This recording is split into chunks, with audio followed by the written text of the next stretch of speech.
শেখ মুজিবের ছবি সংসদে পাস করে রাখতে হয়েছে জুলাই। আবার সেই ছবি পাহারা দেওয়ার জন্য পুলিশ লাগছে, কিন্তু জিয়া রহমানের ছবি পাহারা দেওয়ার জন্য পুলিশ লাগে নাই। ঠিক তো বলতেছেন, আপনাদেরকেও মনে রাখতে হবে কেন সেটা ঠিক। কারণ জিয়া রহমান একজন আল্লাহ জানে কার পাপ কতটুকু, তবু বলি জিয়া রহমান এই দেশে এমন একজন শাসক ছিলেন যার কোনো দুর্নাম ছিল না, যে নিজের বাবা মা দেখে নাই, ভাই বোন দেখে নাই, আত্মীয় স্বজন দেখে নাই, যেটা ন্যায় সেটা করেছে। তার দল যদি অন্যায় করছে তাকেও ছাড়ে নাই, তাকেও ছাড়ে নাই। এটাই মনে রাখবেন, মানুষের জন্য রাজনীতি করি আমরা। বিএনপি মানুষের জন্য রাজনীতি করে, আওয়ামী লীগ নিজের পেট ভরার জন্য রাজনীতি করে, নিজের আখের গোছানোর জন্য রাজনীতি করে। হাজার হাজার কোটি টাকা লোপাট করে নিয়ে গেছে। গতকালকে আইসিটির একটা সেমিনারে আমাকে প্রধান অতিথি হিসেবে নিয়ে গেছিল। সেখানে যে শুনলাম তার যে পুত্র জয় 60,000 কোটি টাকা, 60,000 কোটি টাকা খালি আইসিটি সেক্টর থেকে নিয়ে গেছে। বুঝে অবস্থা। আমার নেতা তারেক রহমান বলছে, তুমি খাইতে পাও নাই 17 বছর, তোমার সম্পদ দিয়ে গেছে জোর দখল করে, তারপরে তুমি সেটা এখন দখল করতে যাবা না।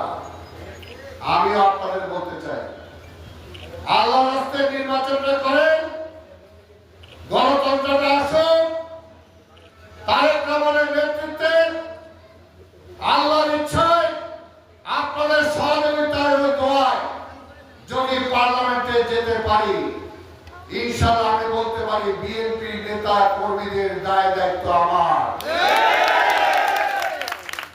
যারা দোকান হারাইছেন তারা দোকান পাবেন, যারা ব্যবসা হারাইছেন তারা ব্যবসা পাবেন, যারা ব্যবসার পুঁজি হারাইছেন তারা পুঁজি পাবেন।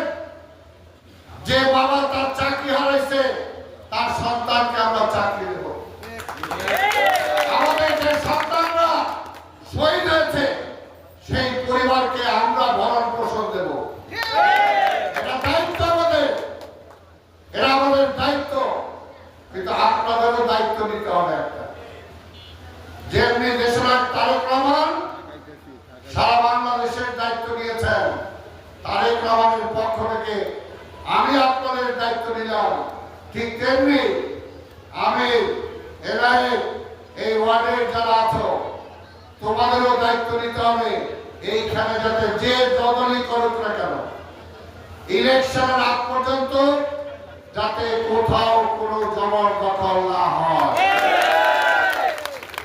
সেটার জন্য দরকার একটা স্ট্রং পার্লামেন্ট, একটা স্ট্রং গভর্নমেন্ট। আজকে তারা নতুন একটা থিওরি নিয়ে আসছে, কি পিআর না টিআর না চিআর একটা সিস্টেম। আপনারা কি জানেন এটা কি সিস্টেম? এটা ভুয়া সিস্টেম। কেন চাই এটা? কেন চাই? চাই যাতে স্ট্রং পার্লামেন্ট না হয়। তারা ভোটে জিততে পারলে পারে না, ভোটে না জিততে পারলে তাদেরকে সংসদে যেতে হবে।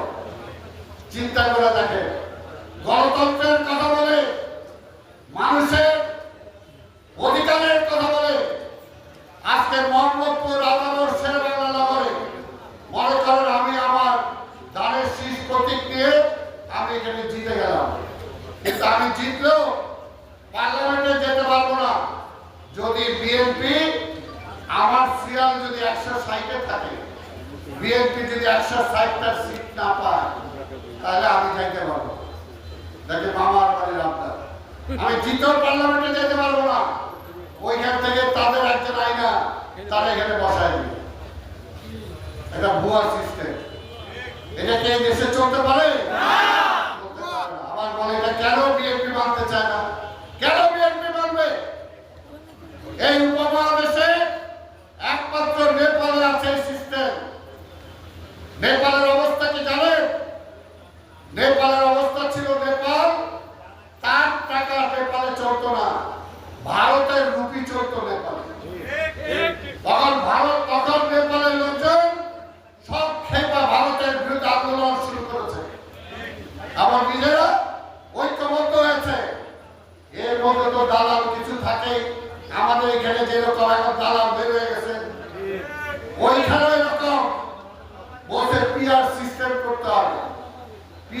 সিস্টেম করার কারণে 10 বছরের মধ্যে 9 বার সরকার পতন হয়েছে। অর্থাৎ একটা স্ট্রং পার্লামেন্ট হয় না। আর আপনারে কালকে আমি একটা দলের সাথে জোট করে করলাম, ওই হয়তো আমার কাছে ভালো একটা মন্ত্রণালয় চাইলো, চাই ওইটা চুরি বাটপাড়ি করলো, কালকে তারা যদি আমি বাদ দিয়ে দেয়, সে আস্থা অনাস্থা দিয়ে দিল, আমার সরকার শেষ। এটা কি চলতে পারে?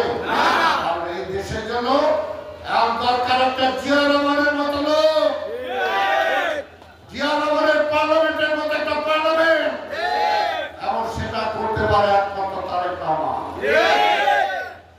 সেই কারণে আমরা চাই জনগণ যাকে ভোট দিবে সে পার্লামেন্টে যাবে।